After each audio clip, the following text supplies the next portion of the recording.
Our leads this week are from the Republican National Convention in Florida, where digital producer Malika Bilal is reporting. She stopped by a rally for one candidate who won't win the presidential nomination, despite his ability to attract huge crowds. Have a look.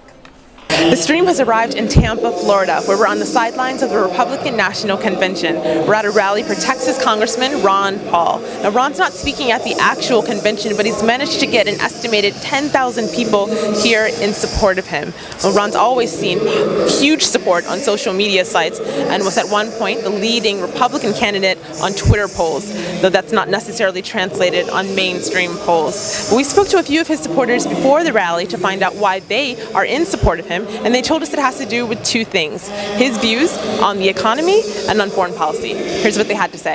I think he's probably, and I'm not sure, I haven't researched it totally, he's probably the only guy that's ever given up his salary to prove a point, number one. Number two, the way he lives and conducts himself in his own family affairs, his own personal affairs. The other thing, he's an entrepreneur, even though he was a doctor. I mean, he started his own business. He served in the armed forces when he had 2 children. You know, I mean, you go on and on and on. It's his record ever since he was a young guy.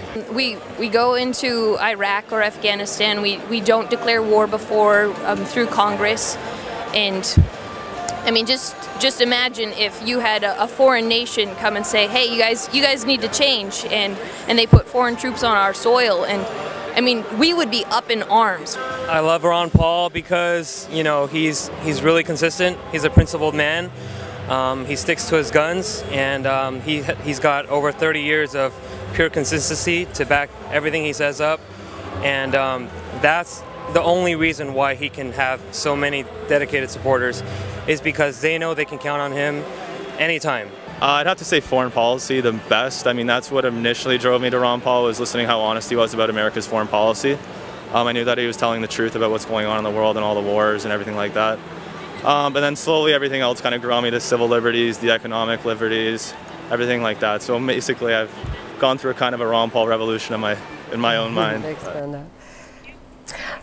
Malika will be covering the RNC all week and posting videos to our Facebook page. You can also follow her at MMBilal and, of course, #AJStream. Lisa? Stay with us.